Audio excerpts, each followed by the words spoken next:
Hello, I'm Singtong, and I'm a Borderless intern from Japan, and today I will be moderating the webinar. So first, I would like to give a brief introduction about Borderless. We are a free study abroad platform that was founded by a former international student, and we have a mission of making studying abroad available to everyone. So on our website, you can find over 300 stories of other international students, such as Remi, as well as tools to help you apply for colleges, extracurricular activities, as well as information about universities. So today we are very excited to welcome you to our online event so that you not only get to read about someone else's experience, but also interact and ask questions. So, before I introduce our guest speaker, I would like to share a few rules.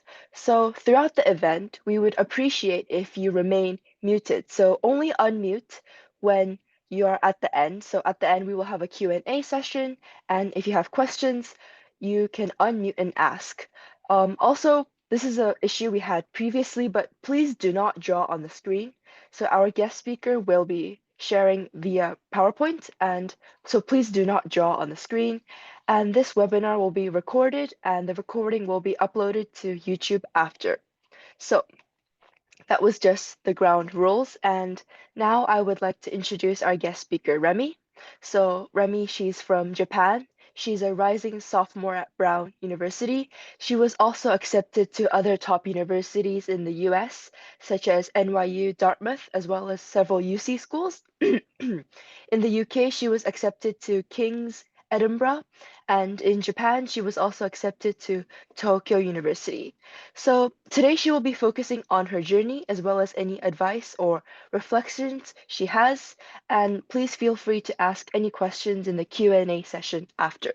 If you have any problems, feel free to send a message to the text box and I will try to solve it as well. So over to you, Remi. Okay, awesome. Thank you so much, Sintong. I'm gonna try to share my screen. Can you hear me, by the way? Yes. Can you guys hear me? Yeah, okay, cool. I'm going to share my screen real quick. Okay, hopefully you guys can see. Okay, cool. Thank you so much. I'm just going to make this full screen. Okay, can you guys still see my slides? Yeah, okay, awesome. Okay, so thank you so much for your introduction, Shintong. I'm so happy to be here. I'm Remi Takahashi from Brown University, class of 2028, and I'm from Japan. So today I'm just going to be talking about what my experience at Brown has been like for the past year, as well as just like some tips for application, what that process was like for me. And if you guys have any questions, I'll be answering them at the end, so feel free to like note them down somewhere. Okay. Awesome. So the first thing I want to talk about is just a quick introduction. So again, my name is Remi. I took the IBs in high school. So if any of you guys are wondering, my higher level subjects were English, Language and Literature A, Japanese, LA, and Geography. And my standard level subjects were Math, Analysis and Approaches, Economics, and Environmental Systems and Society. So I was very much focused on the humanities. I'm a rising sophomore at Brown, like Xingtong has talked about, and the current sort of majors I'm planning to take are international and public affairs, and I'm also planning to take a second major. I'm not exactly sure which one, but I'm debating between gender studies and environmental studies. So that's just a quick introduction about myself. Okay, before I go into the application process, I want to talk about a little bit about why I chose Brown. I got into a few other universities, so why did I choose Brown in the end? So I think I can sort of summarize this into three specific sections. First is the academic exploration. So Brown is very much famous for their open curriculum. So what that means is that a lot of universities, the first 1 to 2 years, you would have to take required classes. So you might have to take like an English class, a science class, a math class. But at Brown, you can pretty much take any kind of class you want from the beginning. So I sort of wanted that academic freedom, especially because in high school, I was very much focused on specific things, like specific topics. So I wanted to make sure that I sort of branched out, try new things before I chose a specific major. Brown is also they very much encourage cooperation over competition. So if you go to a lot of competitive universities, you would sort of have to compete with the other students to get like the highest grade or just like a good, like just good opportunities in general. But at Brown, they very much encourage cooperation, learning through each other, learning with each other. And I just thought that was awesome. And I really wanted that because I thought that would just be a more academically stimulating environment for me. And again, just like any other top institution, they have a lot of academically driven and diverse professors, and students. The second thing was more opportunities. Brown is a small school, and they actually focus a lot on their undergraduate program. If you go to big universities, they tend to focus more on their graduate program. So what that means is a lot of their resources and opportunities tend to go towards the graduate students rather than undergraduate students. So I thought that by going to Brown, I would be able to sort of reach my full potential by being able to have more access to research, different fellowships, extracurricular activities, stuff like that. So I just thought that Brown would overall help me sort of elevate my opportunities in general. And finally, Brown is an Ivy League institution, so not just through Brown, but through other Ivy League networks. I thought that I would be able to elevate my sort of career options, but also just like the networking aspect, I thought would very much help with my academic pursuits. So those are just the three main reasons why I chose Brown in the end. And here's just like a quick recap of what my first year at Brown has been like. I'm very much, as I mentioned before, Brown is very much famous for their open curriculum. So I've been able to take a lot of classes that I never thought I would ever take in high school. So I was able to take a class on Caribbean American migration. I was able to take a class on Islamic sexualities, things that I never really thought I would take. And just I was able to explore, try out new things, and I thought that's been awesome. Trying new extracurriculars and hobbies. You will see later in my other slides, but I'm very much interested in reproductive justice, and that's something that I continue to love what I did throughout high school. But at Brown, being able to meet different kinds of people, different kinds of initiatives, I've been able to be more involved in other things like housing justice and like entrepreneurial projects. And I think that's awesome because what other opportunity do you have but college to try out these new things? Awesome people. This is sort of a given. Again, Brown has such supportive and dedicated people, and I think that those people have really helped sort of spearhead a lot of the activities that I've been doing at college. So awesome people is a very big part of my first year at Brown. And finally, challenging myself with new opportunities. Because of a lot of the resources they provide, but also because they're so supportive, the community in general is just so supportive, so collaborative. It really allowed me to sort of, I guess, leave my comfort zone and try out new things, sort of like research, internship opportunities, even go to conferences. A lot of these big initiatives that I would sort of be scared to try out, I've been able to try them thanks to a lot of the supportive people at Brown. So yeah, I think at the heart, Brown is just awesome because of the community. And that's just something that I can't look forward to for the rest of my years at Brown. So that was just a quick recap of what my time at Brown has been like. I'm going into the application process because I'm assuming that's what a lot of you guys are here for. So here are just my stats. Or yeah, you guys can basically see on the screen what my stats were. So I'm not really going to talk about them too much.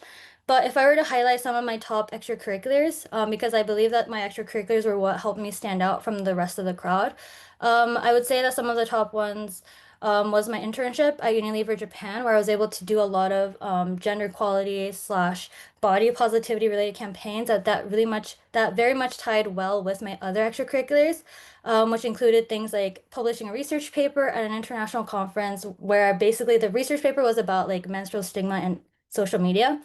And another thing I'm really proud about is the sort of menstrual activism that I did locally. And I helped make a lot of tangible impacts in my local community. So those are just some things that I did that I think helped, I guess, enhance my application. As for the schools I applied to, I mainly focused on the US schools, which is why I focused a lot on my extracurriculars. But I also did apply to the UK schools as well as two Japanese schools and three scholarship programs. So I did apply to quite a few. But mainly I'll be talking in this presentation, I'll be talking about the US schools and how you can sort of elevate your application to get into really good US schools. So yeah, that was just a quick outline of what my application was like. I'm going into sort of like what it would be like for you, like what the process would be like for you. So first, I wanted to talk about just a really ideal general timeline from freshman to senior year. I'm not exactly sure which year you all are in, but I'm assuming that you guys are probably around in high school, I'm assuming. So this is just something that you can keep in mind as you go through high school. So freshman year, very chill. You just pretty much have to focus on creating a strong academic foundation because academics, grades, that's something that is important throughout your high school year. So make sure that you start off strong in freshman year by building a strong academic foundation. For that, for me, that meant reaching out to my teachers, making sure that if there's something I don't understand, asking them immediately so that that wouldn't sort of like drag on. Practice for the SATs and ACTs. Now, freshman year sounds, you don't have to take your SATs or the ACTs in freshman year, but I try to get my SATs out of the way as soon as possible so that I can focus on the other aspects of my application. So try to start practicing for the SATs in freshman year so that you're ready to take them by sophomore year.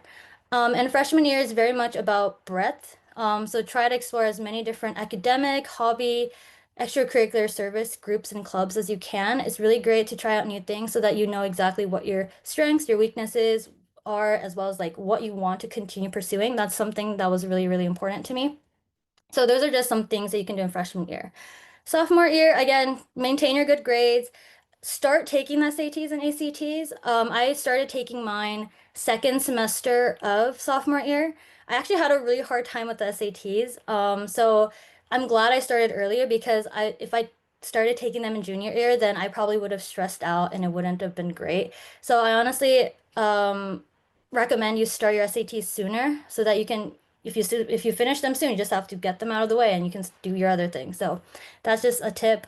By the end of sophomore year, you can honestly start sort of pinpointing 2 to 3 things that you are interested in. So focus more on depth rather than breadth. So maybe you found a subject that you like. Maybe you found a specific sport or a specific art that you like. Maybe an issue that you really want to sort of solve. So these are just some things that you can find by the end of sophomore year that you can more so that you can hone in on them. And then that means that by then you can sort of join or initiate groups that focus more on those interests. So that's sophomore year. Junior year, maintain those good grades. Again, that's just something that you have to do throughout the whole of high school. Finish your SATs. I would recommend you finish them by the end of junior year if you can. And then start creating a character profile. Now, this is really important. I'm going to go more into that later in the slides. But yeah, start creating a character profile. Work on 1 to 2 passion projects tied to your character profile. So I'm also going to talk about passion projects later, but character profile and passion projects, those are just something that can really make you stand out from the rest of the applications. So yeah, and these are just basically tied to the interests that you have. So yeah, I'm going to talk more about these later. And also by the end of junior year, try to have a few leadership or initiative roles. So in sophomore year, if you found out that you really love astrophysics, maybe you can be the head of your astrophysics club at school. Like those are just some things that you should do because college admissions offices, they love seeing people who can take initiative and take that leadership role. Okay, now time for senior year. This is where it gets a little bit hectic, but hopefully this timeline can help. So summer before senior year, I personally think was the most important time because the more you do in senior year, the summer before senior year, the more you can sort of get those things out of the way and be less stressed throughout the rest of senior year. So the first thing I did at the beginning of summer was finalize my college list. So I did a lot of research on what kind of college environment I want. So that could be the types of academics you want to pursue, the sort of location, the sort of community you want in your university experience. So filter out different colleges based on sort of those different characteristics and then create a college list. One thing that I think is key is make sure that you know how many colleges you want to apply to. I know a few students who applied to way too many or who had way too many on their list and they just became so overwhelmed that basically diluted the quality of their application, and you don't want that. But you also don't want to have too few because then that can sort of reduce the likelihood of you getting in. Unless you're really confident, by all means go ahead. But it's really bad to overestimate how many you can apply to. So talk to your counselor, talk to your teachers, make sure that you know how many you can apply to, which colleges you can apply to. I'm pretty sure that they can talk to you about like reach schools, target schools, safety schools. Those are some important things to think about as well. Also decide on your EA/ED university. So what this means is some universities you can apply to earlier. And then if you get in, then you're basically chilling for the rest of the senior year. So decide on which university you really, really want to get in because depending on that, that application will be the first you'll send out. So you have to start planning ahead. And finally, this is the most important. As soon as you have that college list finalized, make a schedule for senior year. Basically, I had this humongous master plan of when all of my applications are due, and like which part of my senior year I should be doing what. And that really helped me keep on track because without that, it can really get hectic. So that's just something I would really, really recommend. Um, Summer of before senior year, I also try to finish my common application and my UCAS essay. UCAS essay is the common essay for the UK applications. So this is actually one of the most important essay, I would say, because it's the essay that gets sent out to all of your universities. So I try to finalize that before school starts because once school starts, you have work, you have the other supplemental essays you have to focus on. So make sure you finish those. Um, Ask for a lot of feedback throughout summer if you can. Get that finalized. Start planning and writing your supplemental essays as well.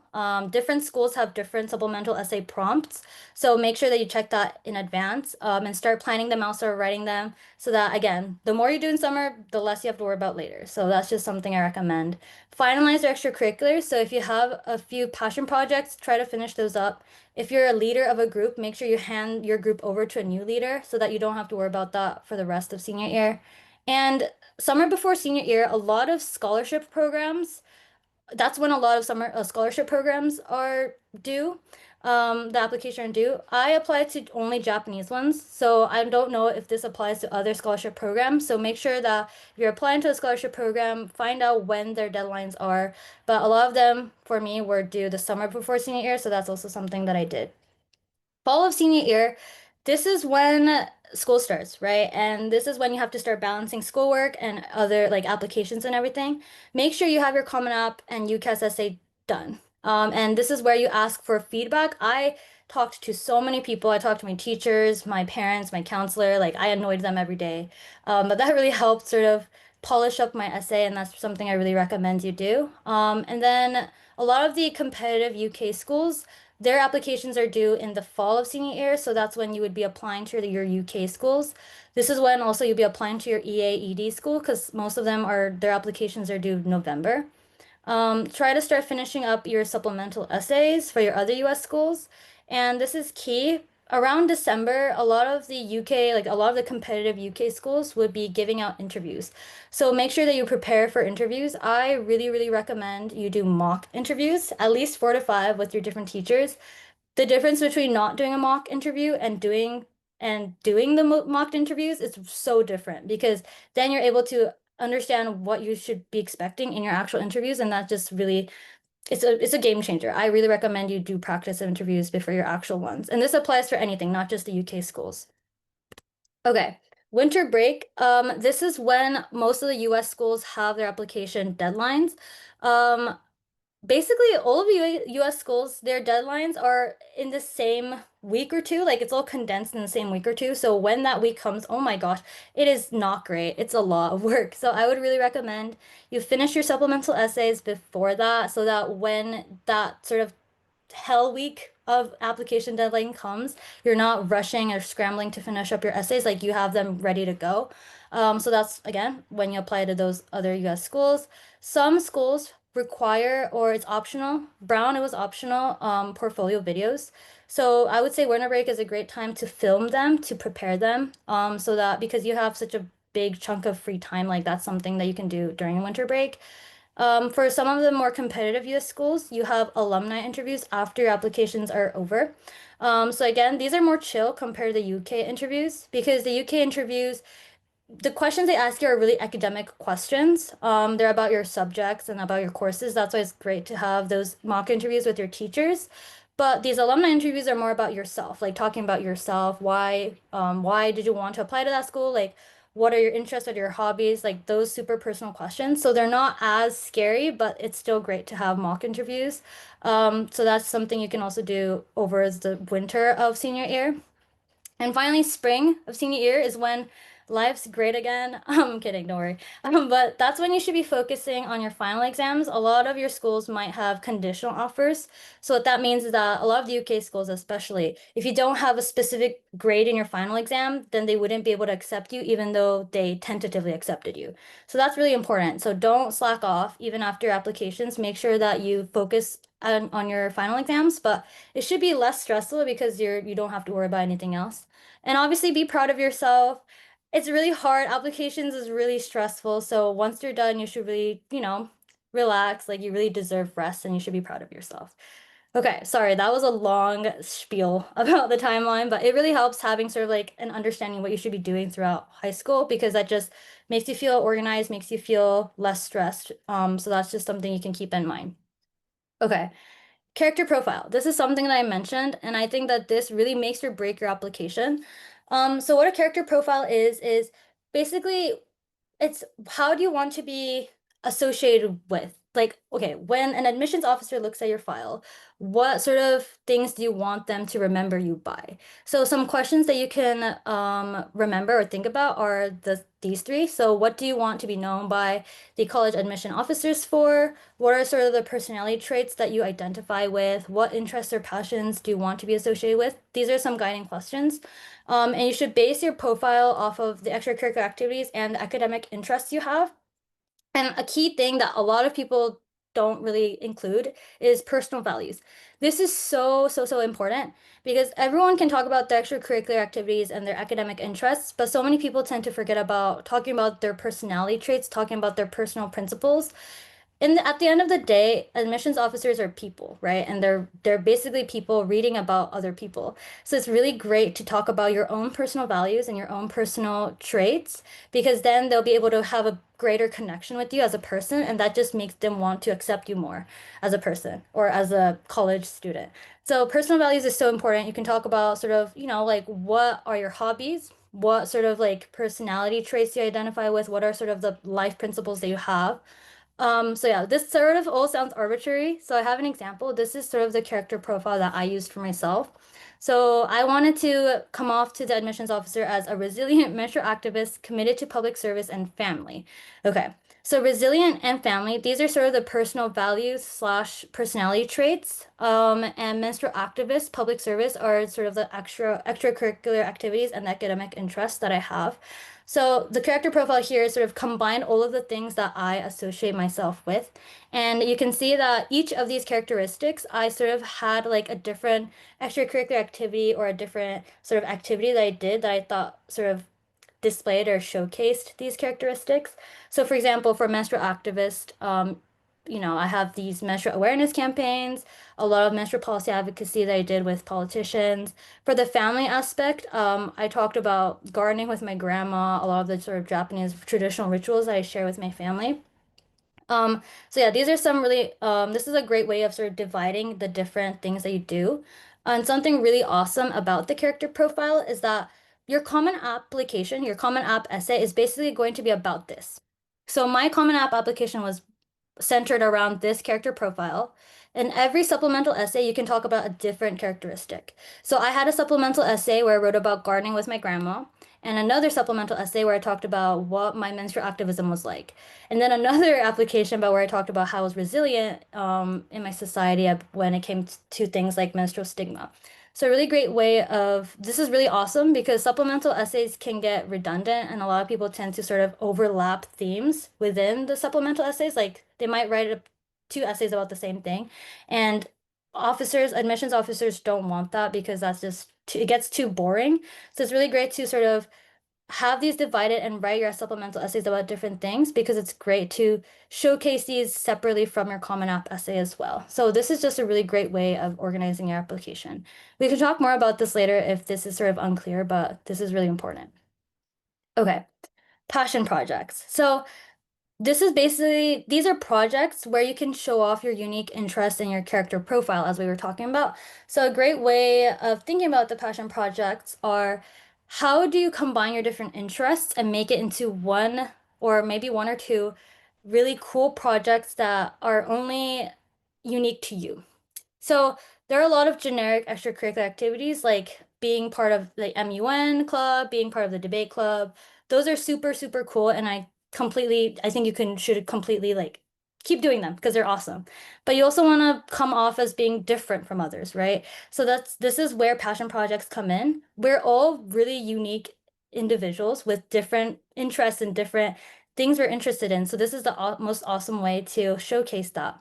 So for me, I was really interested in menstrual activism, but I was also really interested in community partnership and I guess creating this platform for low-income children to I guess have more enhanced opportunities. So I sort of combined those two passions and made this NPO with different politicians in my community where I was able to provide recreational spaces for children, but that's also where I brought the menstrual awareness aspect. Like that's where I also had workshops to do with menstrual advocacy.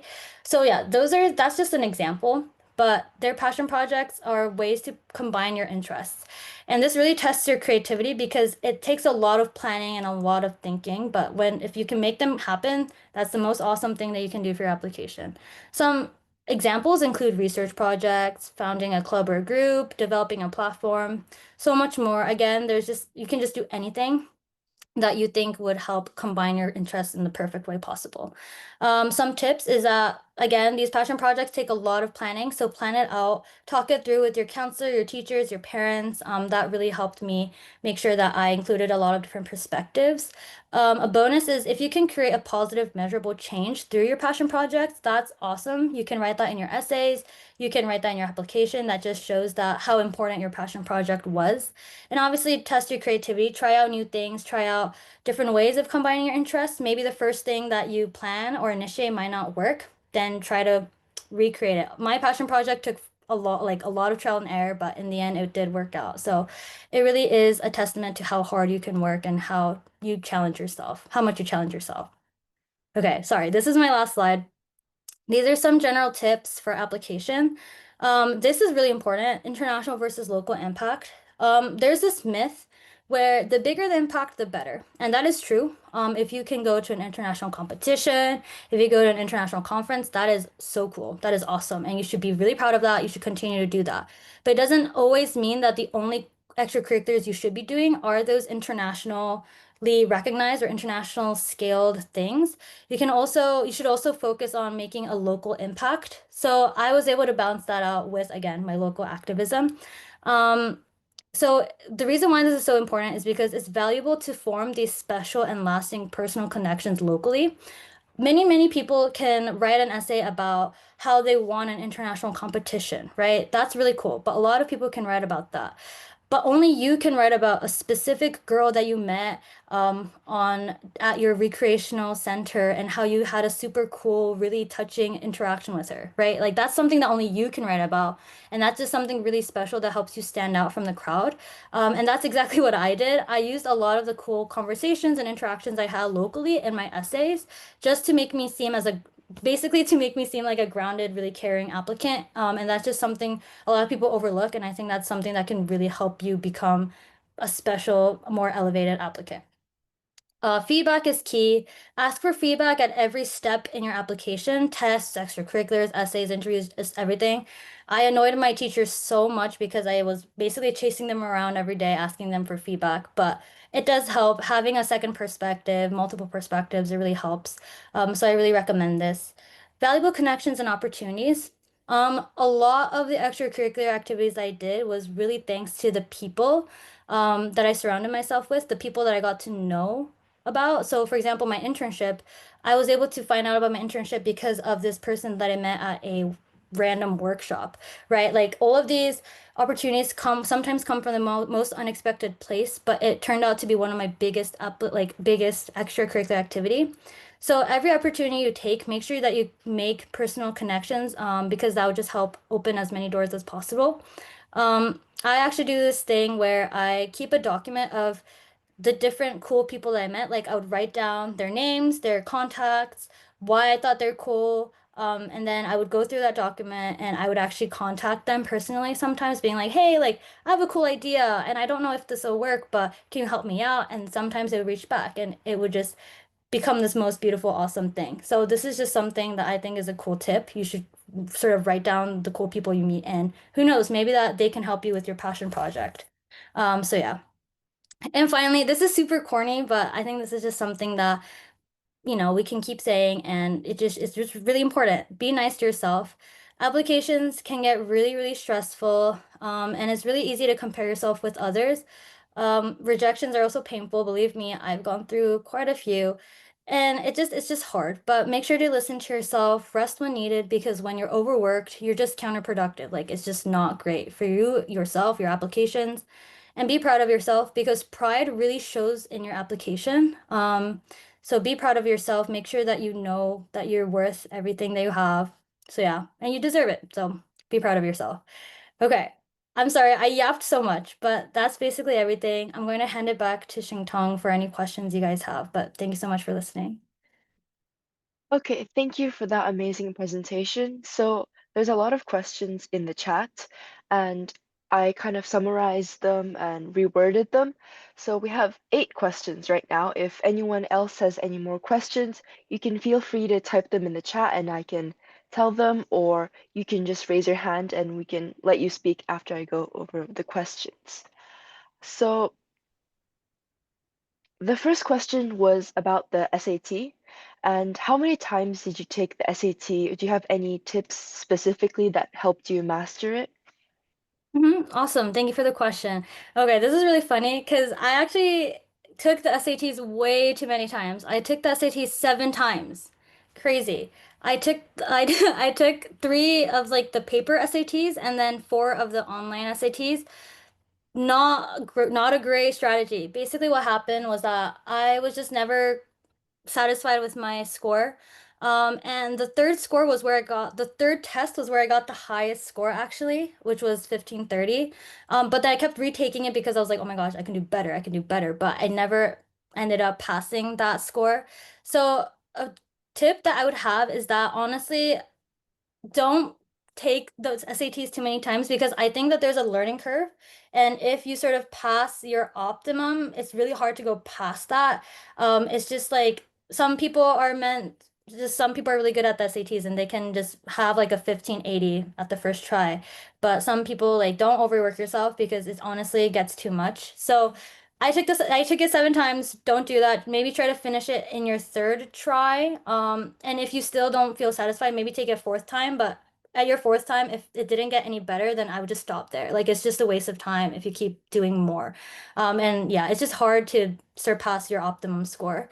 As for tips, again, start early. The SATs are really stressful for me, so I'm really glad I started them early because I had time to try them out a lot of times. Obviously do a bunch of practice tests. I know that the SATs are online now. I did a lot of practice for the paper SATs, so I don't know if my tips for that apply, but for the online ones, obviously do a bunch of practice tests.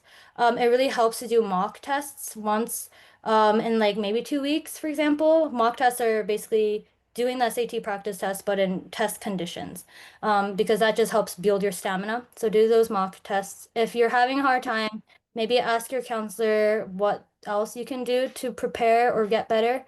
And yeah, don't overthink it. Don't overtake it. That's something that I did that I regret. But yeah, hopefully that helps answer your question.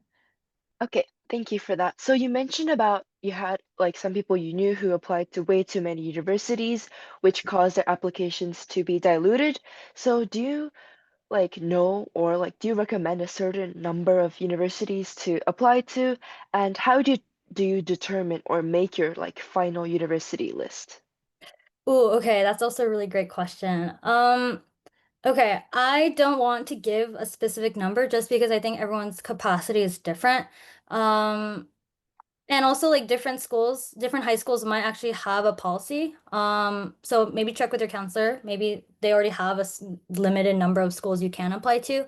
I would say that if you're applying, okay, let me think.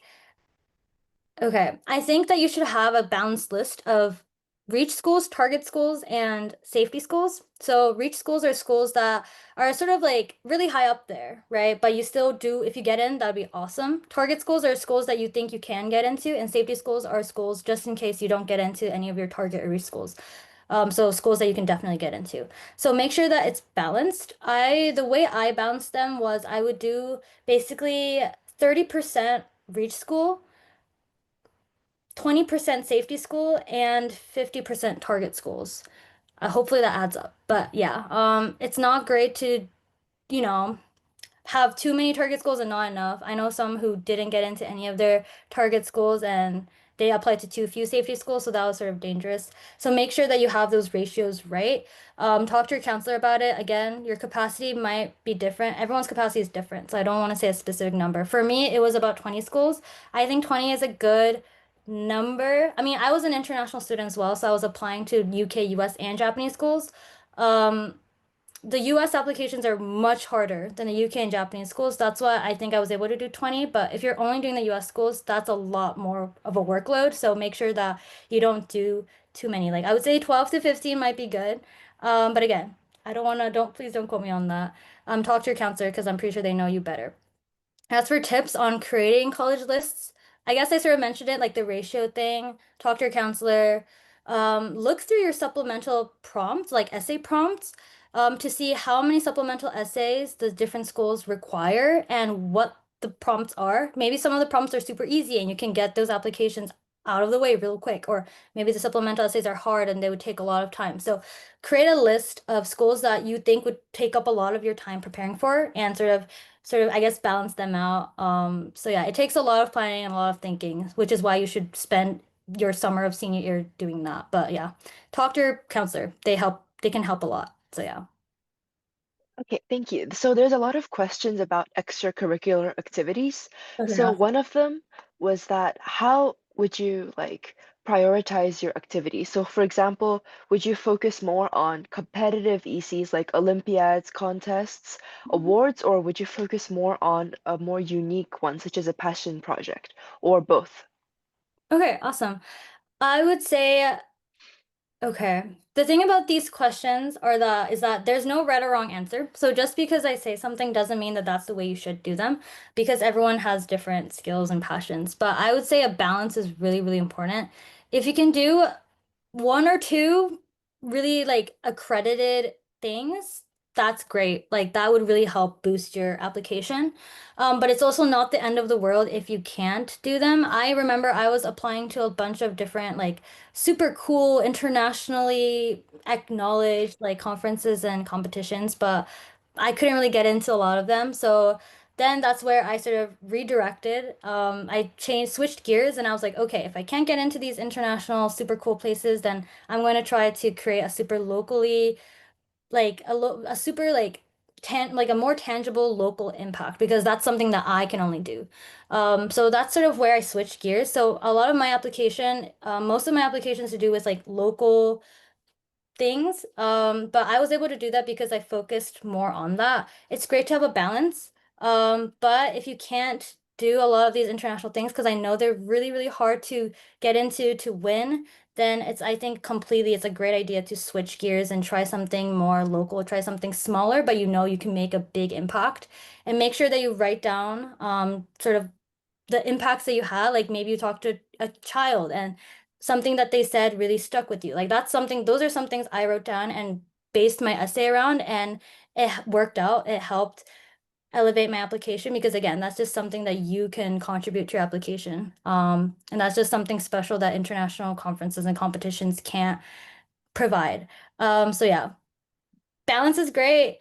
Try doing the international things, but if you seem to be having a hard time, then it's completely fine to try different things that you think would have more of an impact on you and your application. So yeah. Okay, thank you. So, on like a similar note, so what do you do if your like high school doesn't really offer you any sort of leadership opportunities, and how do you find these external opportunities? Okay, that's an awesome question.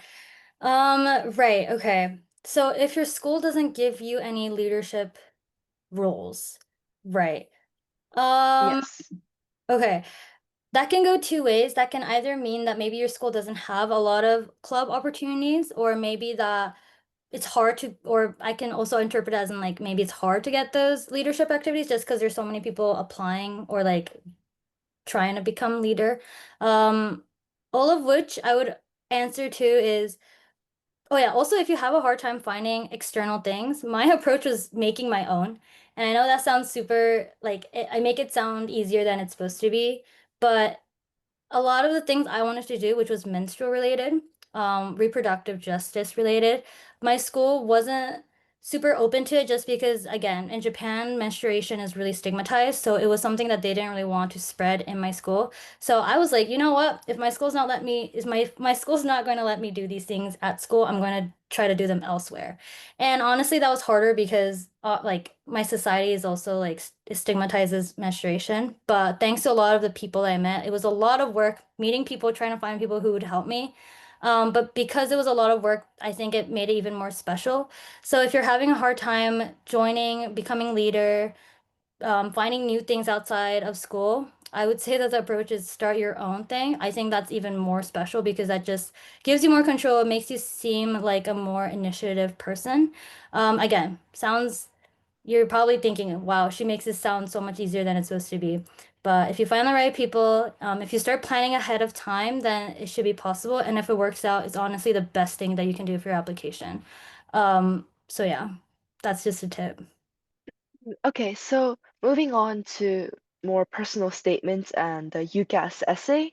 So, what did you write them about? And do you have any tips for planning or coming up with an idea? Because especially for the Common App essay, having like a unique hook is really important. So, do you have any advice on that from your experience? Definitely. Are we talking about the UCAS essay or just like any kind of common essay in general? I think both as well. So, the Mhm. differences as well for UK and US. Awesome. Okay, great. That's super key. The UK essay, honestly, they only care about academics. They don't care about extracurriculars, or they might care about extracurriculars, but only if it's academic. Whereas for your Common App essay, you can write about anything. You can write about anything. They even have a prompt where it's like make your own prompt. So you can write about anything. You can write about your academic interests, your extracurricular opportunities. You can write about just a random hobby that you have. You can write about anything. So the UK essay, I guess it makes it easier because it's specifically, it's only, you can only write about academics. The way I structured it was, okay, I'm trying to remember. The way I structured it was I wrote my first two paragraphs on school subjects that I enjoyed. So I wrote about IB geography, and I think I wrote about IB like environmental systems and societies, something like that, like subjects that I enjoyed and subjects that connected to the major I was applying to. I talked about specific case studies, specific things that my teachers taught that I thought was super interesting. And then in my next paragraph, I wrote about how I sort of explored those two subjects outside of school. So my research projects, just some random articles I read. So yeah, the UK essays, you should honestly read a lot of academic papers to enhance your essay. So yeah, during the summer, if you're writing your UK application, try to read a lot of academic papers, so news articles, scholarly articles, things that you think would help showcase your knowledgeableness. So I wrote about that. And then my last paragraph was like, how can I continue to learn these things in whatever university I was applying to? So that is the way that I structured my UCAS essay. It's really simple. So that's for the UK. US common application, a lot less simple because you can honestly write about anything. But I would always make sure that you have that character profile, and then try to write your essay up through that character, like using that character profile, because that will help tie all of your extracurriculars together. So yes, I hope that's answering your question. Yeah. Maybe let's take a break from my voice. Do you want to ask? I think Fatima, is that how you say your name, has their hand raised? Yeah, Maybe awesome. they could unmute and ask a question. So I wanted to ask if pre-college programs were worth it or not. Like, what do you think? Summer college programs, you mean? Or sorry, can you repeat that? Yeah, summer college programs. Okay, like pre-college programs, I'm assuming, yeah. Okay, well, okay, so for those of you who don't know what summer college programs are basically programs where you can go to different college campuses during the summer. I know a lot of universities provide them. And I personally think that, okay, I don't want to I think if you get into them, it's honestly great and it's something that you should write in your application. Just because that shows you that you've had the experience of going to college because summer college programs, they basically simulate what they simulate for high school students what a day, like a week in college is like. So you would take college classes, you would talk to different professors. Like it shows colleges that, okay, this student knows what the college experience is like. So if you go to any of them, I think it's great. That's so cool. You should write them down, write about what you learned. Like, I think that's really cool. If you don't get into them, it's not the end of the world.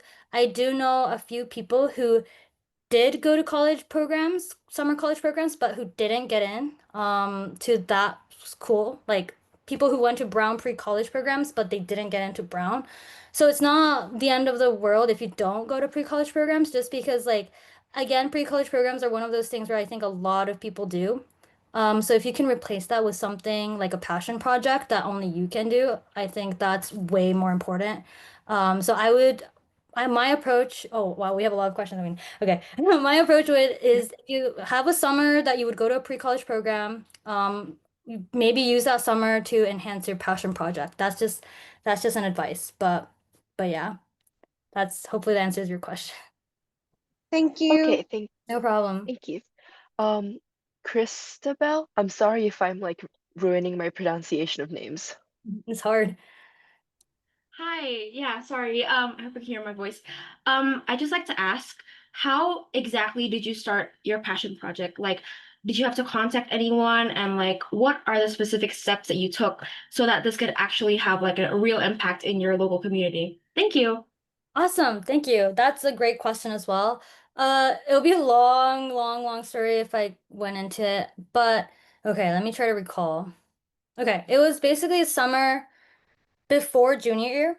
That's when I realized that I'm really interested in menstrual justice, menstrual activism, and I wanted to do a communal thing. Like I knew my plan was that I was gonna have a super cool menstrual awareness campaign where I would have like workshops throughout my community, where I would talk about menstrual advocacy, where I would talk about gender equality to my community.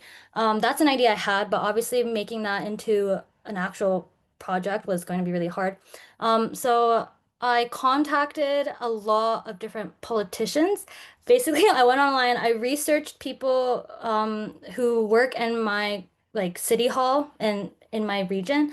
I tried to find people who I thought was relevant to what I wanted to do, and then I basically blast emailed them being like, "Hi, I'm a student. I want to do this. I want your help. Can I meet you?" Blah blah blah. I was able to talk to the mayor of the city council, and she couldn't really help, but she did refer me to a few really interesting people who I was able to get help from. So again, every connection helps. Every opportunity counts. So I talked to those people. They helped me find a place, find resources, and by the end of junior year, I had done a few workshops, some other campaigns. So yeah, it was a tedious process because it was just months of emailing people, getting rejected, trying to meet them, not being able to meet them, meeting them, then them telling me that, oh, it's not going to work out. So it took a while, but that's also something that you can write in your essay. Like, even though it didn't work out the way you wanted it to, that process of you trying to reach out, trying to make your project happen, is honestly such a special thing, that I think college admission officers would really love to see. So yeah, it's a tedious process. I would talk to your teachers, your counselors, maybe they have ideas. Again, everyone's process would look different. But yeah, that's how I did mine. So yeah, hopefully that helps, Christabel. Thank you. No problem. Okay, maybe Aditya. Again, sorry for the names. Yeah, like I'm a guy who's into a competitive summer program, which is like free, if you know Promise, like would that help me in my application if I'm applying for like math and economics? Okay, cool. I wasn't able to hear you too well. I'm gonna try to repeat your question. Just let me know if, Okay, yeah. Your question was like the summer pre-college programs, would it help for you to apply to them if you're doing math and economics? Was that your question? yeah, actually, I am not all pre-college programs are same, right? Some are too competitive and too prestigious, and Mm-hmm. the one which I am in, is a very competitive and selective program, and it is free too. So will that help, or is it again some sort of waste of time? Okay, awesome. By the way, congratulations for being part of that pre-college program. I think that's awesome. No, it is not a waste of time. I'm sorry if when I answered the previous question, I made it sound like it's a waste of time. It is definitely not. Like, if you're part of these pre-college programs, you should be so proud. Like, that is awesome. That's just something that I couldn't do just because I just missed all the application deadlines, so I just couldn't do mine. But if you're part of them, you should be really proud. Continue to do them. Make special connections with the people in your pre-college program because they could help you in future projects, future extracurricular activities. So yeah, you should be really proud of yourself. But hopefully the connections you make at their pre-college program will help sort of inspire you to do other passion projects that can also elevate your application. So yeah, hopefully that helps. Uh, did you received any sort of mentorship from any professor to start any research project or something like that? Because you did a research in menstrual activism, right? So Mm-hmm. how did you find that research opportunity? Really good question. I would say that I personally didn't do a pre-college program. I didn't make any connections with professors. So my research project wasn't through a professor, but if you do get to meet a professor, that's a really great way of doing research. So definitely do that. That's a great tip that I think other people can learn from. For me, I basically found this I was just doing research honestly online and I found this International Young Researchers Conference. I think they still continue it. It's called International Young Researchers Conference. So if you guys want to look that up, basically they collect high schoolers like papers that they write. And then if your paper gets selected, it gets published in this conference and you're invited to do a presentation. You're given awards depending on how good your presentation or paper is. So yeah, I found my conference through research. I wrote my own paper, got some feedback from the people who work at the conference and published it there. So my process was a bit different. So yeah, but there are different ways of doing research. I think you have a follow-up question, Thank right? you. And one more thing that Yeah. I guess, how was your visa applications? Because for some countries, getting a visa is very tough. Yeah, like Visa. how was your experience? Mm-hmm. I actually have a US citizenship, so it helped. I didn't have to do my visa applications. Otherwise, I know that the Japanese, or if I were to go to school with my Japanese citizenship, the Japanese citizenship wouldn't have a hard time getting visas. It's obviously different for other regions. I'm sorry, I don't think I can help with you for that question. But yeah, I would definitely ask your counselor. I'm pretty sure they've had a lot of experience figuring out visas. Also, things are might be a bit rough in the US if you're applying to the US schools because of, all the political stuff going on. But hopefully that shouldn't affect you or deter you from applying. But yeah, talk to your counselors about that. I'm sorry, I don't think I can answer that question. Did you Okay. do IB or AP exams? Did you do IB or AP? Oh, I did the IBs. Thank you. Yeah, no problem. Okay, maybe Ellie has a question, I think. Yes, please. Go ahead. Um, I haven't started many things. My passion project is only starting, and I did a lot of volunteer jobs focusing on humanities and language based. And I'm a rising senior, so I don't know if I should take a gap year because my things are not really complete. Hmm. Right. Okay, cool.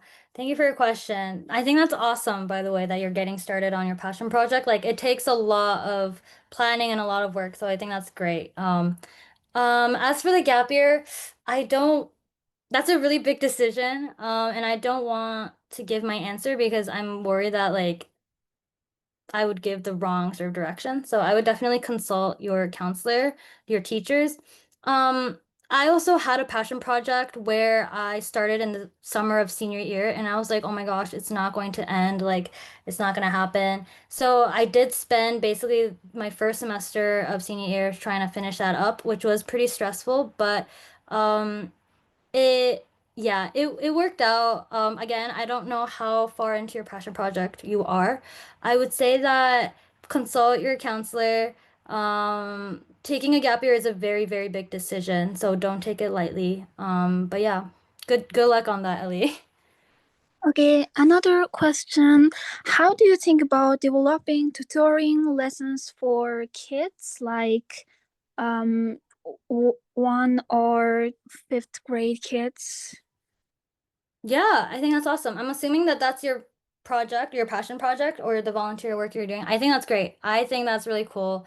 I think that maybe you would want to sort of make it a bit more special by doing a tutoring program about on like a topic that you are specifically passionate about. I think, yeah, I think that's awesome. You should continue doing that. Good luck. Okay, thank you very much. No Okay, problem.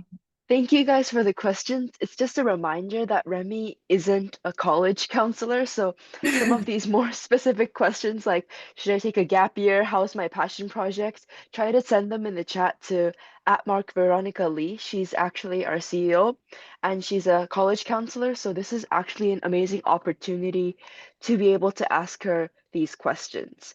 And we actually don't have much time left. We only have time for one more question.